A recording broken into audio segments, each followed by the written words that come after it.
we gotta go. Carlo needs our help. Let's go. I have to marry Patricia Miola. Hi, honey. And I gotta get her pregnant or we're all going to war. Is this right, or did I just wake up in Game of Thrones? Preferably a son. If you don't do this, the Miolas, they're gonna keep coming. They're gonna go after you. They're gonna go after your friends, and then they're gonna kill you.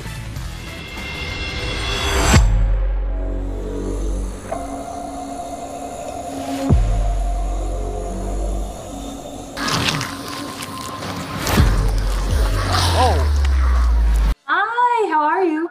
Good, how are you doing? Hello. Hello. Hi, Jill. Hi there, Carlos. All right. So I saw the film yesterday, and it came out yesterday. So congrats. Thank you. you. Excited for you guys. It was a lot of fun. Yeah. I guess it's like a zom-com, right? If that's a genre. Totally. Yeah, Like nice. you take that a new. Yeah, I really Sure. like that. So I have to rip on you a little bit because I'm from Jersey. So what's your beef with Jersey? You have You know some what? comments in there. You know what? Is my freaking wife is from Ridgewood, New Jersey. What? That Italian that drives me minutes away crazy. from me. Where are you? Bergen County? Yep, Bergen County. That's where I went to high Yeah, school. my wife is from Ridgewood, New Jersey, and we stopped actually at Pizza Land Pizza in Lodi, which is where they're Oh my mother God. from, because we were big Sopranos fans, and we took a picture in front of Pizza Land. So, got no beef with Jersey. I love Ridgewood. I love Glen Jersey. Rock. Forget about it. Jill's got some Jersey connections. Brett Ernst, I think, is from there. So we got no beef. Just Poison love it, sausages. actually. So we wanted to we wanted that element of it because we're such diehard mobster fans and mobster films, and we're just like, we haven't seen those two genres mesh together yet. And I'm like, No, it was this is clever. fun. Yeah. It was so much fun. So yeah, so what was your inspiration behind this? Like, what was the writer's room like for you two? There was an ease for sure, but I just had germinated idea in my head about zombies and Sopranos type of thing, and I came to Jilly with it, and she goes like, "Yeah, I'm right on par with it." We both love Shaun of the Dead, right, Jilly? So we just kind of went from there. Yeah, Carlos came to my house a couple of times and we riffed and we started jotting things down, and we were just and we're very big character people. So we would go in and out of these characters, and we started to create flesh out all these type of characters. And then once we had kind of a brush stroke of a story arc and an outline, we wrote the whole thing on FaceTime. So we were back and forth. So when the pandemic happened, we were like, well, let's write another script. Yeah. Yeah, But we knew right away that we wanted it to feel more like Shaun of the Dead and less like the movie Mafia with Jay Moore. We didn't want it to just be straight out spoof. Like you said, a zom-com. We wanted to have a story there and a character arc, if we could, if you will, in a broad comedy for all three of the leads, No, And- I thought it was perfect. It matched really well together. But what was it like working with this? I know you guys have been friends and you've done other projects with them, but what was it like working with this stacked cast? It was a really great experience because I'm sure you've done so many reviews and you've heard so many people where there's the executive producer or the studio is over their shoulder and they're like, we couldn't get this person, we couldn't get that person.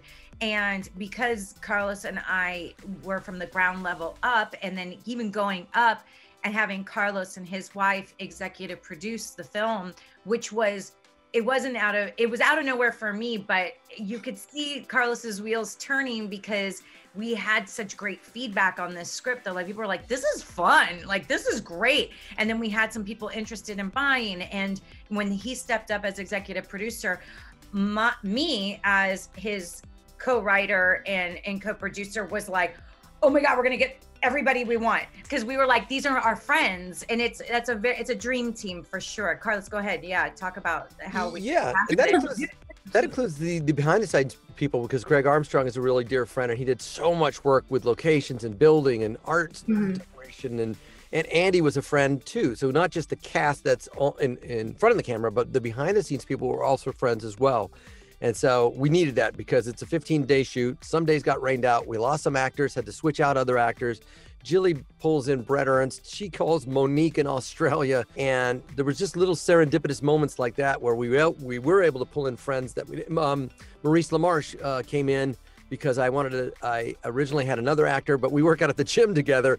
And he had picked up his ears it was like, Carlos, I got to tell you, when you were talking about that movie, I was like, why didn't you cast me? I was like, well, guess what, Mo? And he brought something so sweet to that Mr. Miola character that I don't think the other actor has naturally.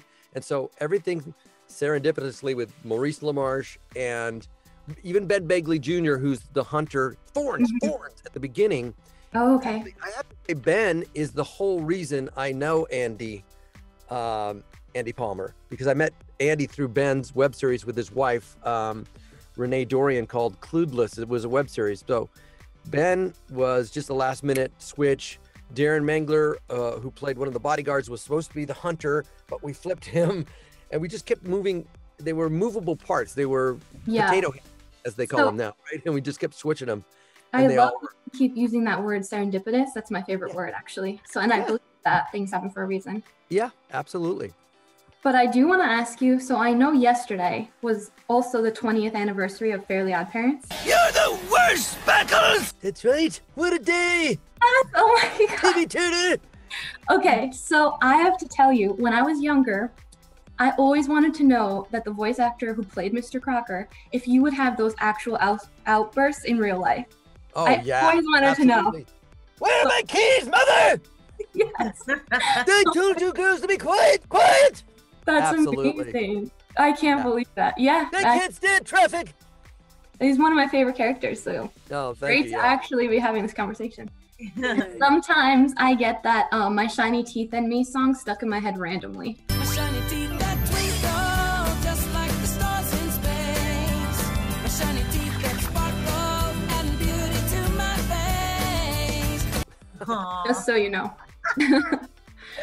Oh, that's wonderful. I have, I don't want to spoil this part of the film, but one of my favorite scenes in the film was the bathroom scene, because that specific kill was epic. So whose idea was that? I believe it was mine. I had thought about it for a long time, and I consulted with Jill on it. Thoughts. Huh? I said, these are your thoughts. No, I love then that. I asked Jill, what do you think? She's like, oh yeah.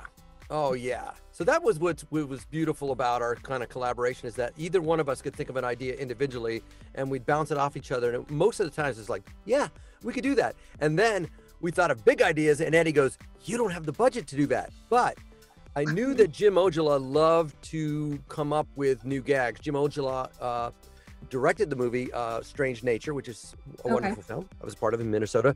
But he was my neighbor across the street for years, and I saw his shop where he was trying to think of new gags all the time. And so knowing that what Jim's excitement level was, I go, hey, Jim, what do you think? Do you think we could rig something up where we did this with a thing? And it's out now. We've even said that Jim can put it out, but I won't say it just in case. And he said, yeah. And Jill said, yeah. So, because I had never seen that type of, I've seen Lederhosen zombies. I've seen skiers holding onto intestines in dead snow. World War Z and Zombieland. Yeah, World War Z. Dawn of the Dead had some great kills with the record. So yes, the record was great. Players, genius. The old discs are genius. So what could we come up with that's a tool? And it actually worked out great for the environment that we're in. And it sort of made sense. Yes, and when it was happening. Anything available. When it was happening, I was like, oh my God, this is gonna happen. And it happened. Were there any other death scenes that didn't make the film that you wanted to do, or? A lot. Yeah. We had a bunch listed right in the fight scene with Mr. Miola. That was all supposed to take place indoors. There was foosball poles coming out and going through heads, people getting gored, running over, getting stabbed through the chair as well. I mean, because that's one thing like Carlos was really he liked to focus on. He was like, what have we not seen in other films? Like, what other cool kills can we come up with? So we came up with really nice, elaborate ones. Go ahead, Carlos. Yeah, I'm sorry, Jim. We got 1 out of 2 in terms of the Godfather pawn kills. And the other one that you don't know about is we wanted to do a Luca Brasi, which is stab the hand on the bar. Oh, that would have been so cool. But we got the other one, which I won't give away. Yeah, no, I'm glad. And we had also there's another scene where the 2 guys that are like the Pulp Fiction, homage to them, they pull up. We had tons of bodies in the scene where they were gonna have to overcome other obstacles and things like that. And, again, time, budget, we had to do the best what we could do with that. And, you know, and that's also finding an incredible director, because Andy could see what we wanted and try to capture the feel of it and do it with what Budget. the that we had. Yeah. There was a lot of credit to the digital after effects with Monique Coleman and her kills. They did a great job on that. A lot of the stuff we did was practical. And then also for this gentleman we met at the Ha Festival, Daniel Saldivar, who augmented a very important kill in the bar scene that is directly related to Gina. That kill, that was edited and repeated, and then effects were added later to make it look much, much better than what we had. It was very cool though. Whoa.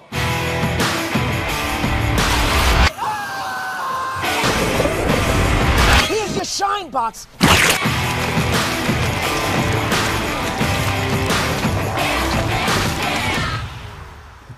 Okay. Down. I don't think this is gonna help.